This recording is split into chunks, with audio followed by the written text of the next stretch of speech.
Yaldabaoth regarda à nouveau l'univers qu'il avait créé.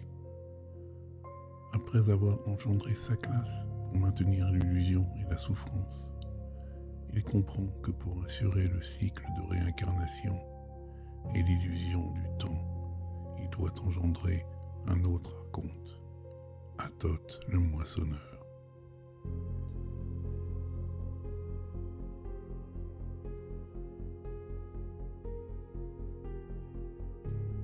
Si sa classe enferme l'âme dans l'illusion matérielle, quel rôle Athoth joue-t-il dans l'entropie du monde et la perpétuation des cycles de réincarnation?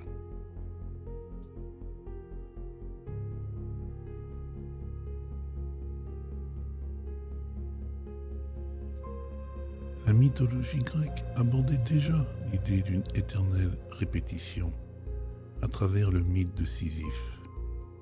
Ce personnage est forcé de pousser une pierre au sommet d'une montagne pour l'avoir dévalée sans cesse, devant recommencer encore et encore, symbolisant ainsi l'idée de travail sans fin et de quête vaine.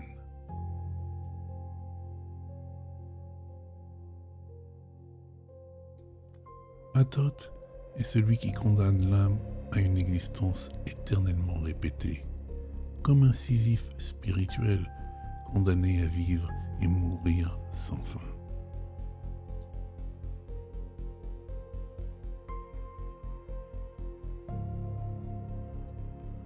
Dans l'ordre cosmologique gnostique, Athoth n'est pas une entité divine, mais une émanation déformée de Yaldabaoth, une hypostase régissant les lois du temps et des cycles de réincarnation.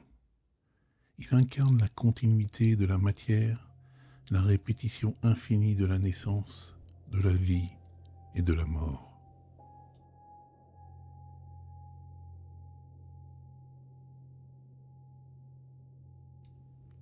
Athoth, en tant qu'archonte majeur, n'a aucune connexion avec la lumière divine. Son existence est totalement régie par l'illusion du temps, où chaque instant est séparé du pléron, déformé et figé dans un cycle éternel.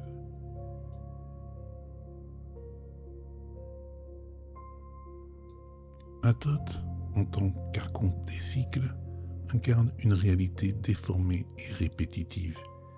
Il est une émanation de Yaldabaoth, régissant non seulement les lois du temps, mais aussi l'incarnation éternelle des âmes humaines. Athoth est un être qui gouverne la continuité de l'illusion, maintenant les âmes dans un cycle sans fin de réincarnation.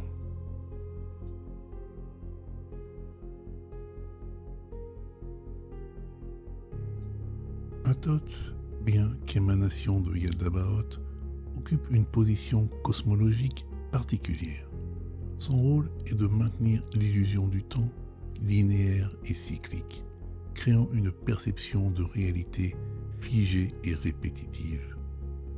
Contrairement à sa classe, qui impose l'illusion matérielle, Athoth impose la loi du temps, qui piège l'âme dans le passé, le présent et l'avenir, et l'empêche de sortir de ce cycle.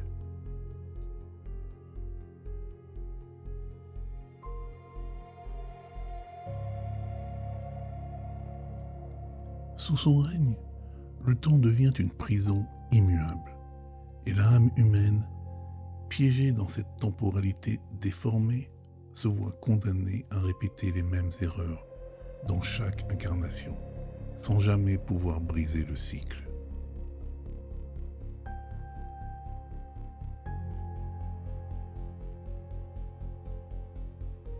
Athoth gouverne la loi du temps, créant une illusion où les âmes humaines sont piégées dans un cycle éternel. Cette sphère où il règne est une prison temporelle, un enclos, où les âmes sont forcées de répéter sans fin leur existence matérielle, ignorant leur véritable nature.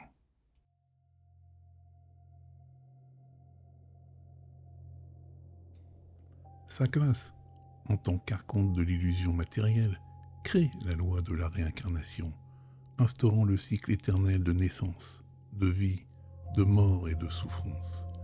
Il impose cette loi comme un cadre structurel dans lequel l'âme humaine est destinée à errer sans fin, ignorant sa lumière divine.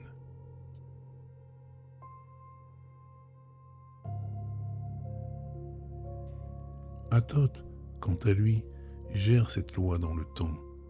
En tant qu'archonte des cycles, il perpétue et amplifie la réincarnation en régissant la répétition infinie des existences, où l'âme est forcée d'oublier sa nature divine à chaque nouveau cycle.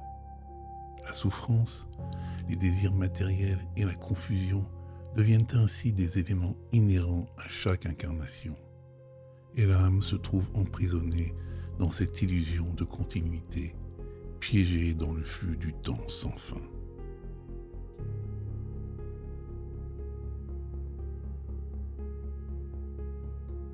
En effet, l'entropie, la dégradation inéluctable de l'ordre matériel, agit comme un amplificateur de la loi de la souffrance et de la réincarnation imposée par sa classe.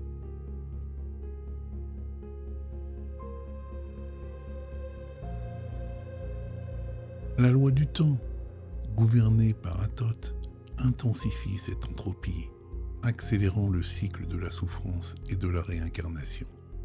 Sous son influence, l'âme humaine n'est pas seulement condamnée à répéter ses erreurs, mais voit la nature même du monde matériel se détériorer, rendant chaque cycle encore plus difficile à briser.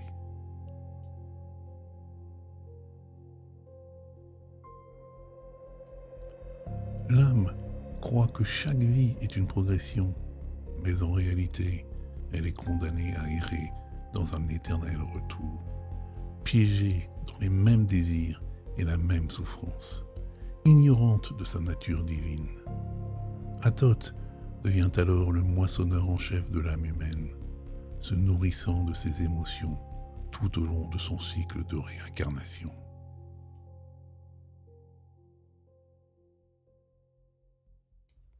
Thoth est l'archonte des cycles et du temps, et son rôle va bien au-delà de l'imposition de l'illusion temporelle. Il incarne la répétition infinie, le piège du cycle éternel, où les âmes sont condamnées à recommencer indéfiniment.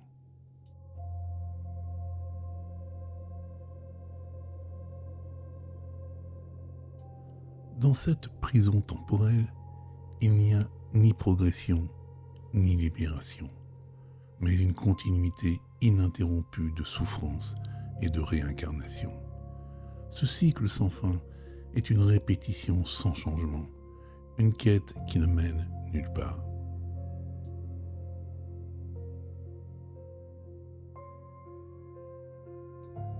Thoth, en régissant la loi du temps, incarne l'éternelle répétition du cycle de la souffrance. L'âme humaine, piégée dans cette boucle temporelle, est condamnée à errer à travers les âges, sans jamais briser les chaînes de l'illusion. Thoth, par son rôle, impose une vision du monde où le temps et la réincarnation se répètent indéfiniment, comme un éternel recommencement sans libération.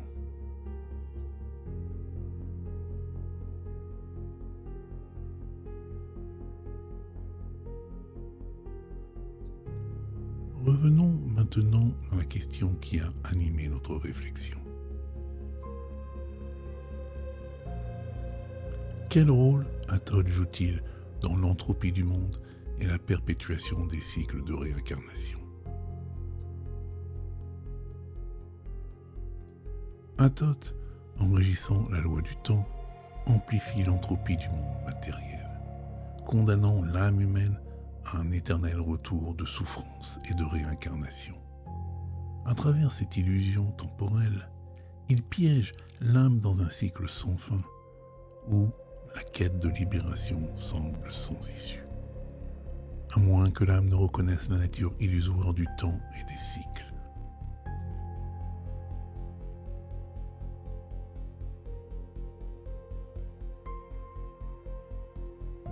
Mais, pour empêcher l'âme de s'éveiller, elle doit d'abord être enfermée dans une normalité où la loi, la règle et la norme répriment son pneuma et l'empêchent de se reconnecter à la lumière divine.